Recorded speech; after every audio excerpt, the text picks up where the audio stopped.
Siyempre, happy birthday. Alam niyo, dapat kasi, kinapos kasi tayo, dapat talaga sa Manila unang lahat ng pagbigagan natin. Kaso kapos talaga sa budget. Alam mo naman yung gastos ko, di ba? Paalis kayo ni tita mo. Nilibli ko pa yung si tita mo ng pagkasahin pag-alis ko, di ba? Parang baliktad ah. Hindi, joke lang. Siyempre, mapasalamat mo na kay Tita Gemma mo kasi kumbaga yung tipo na to, parang ano lang, simple lang kasi nga yung pag-alis mo kasi ano dun yung mas maganda eh, mas marami kang magagawa dun. Pero siyempre, dako na tayo sa sermon. Siyempre, 18 ka na. May mga bagay talaga na kailangan mong mag-desisyon pero dapat matuto ka pa rin makinig sa amin, ha? Ang tigas kasi ng ulo eh. Susunod ka pa rin sa amin.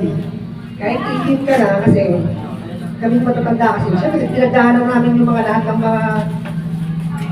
Kung baga mas marami kayong pinagdaanan, ikaw papunta ka pa lang. Kaya dapat makikinig ka lagi sa amin kasi mas marami na kami gano'n. Ang kamayin. Yun lang, happy birthday. Thank you.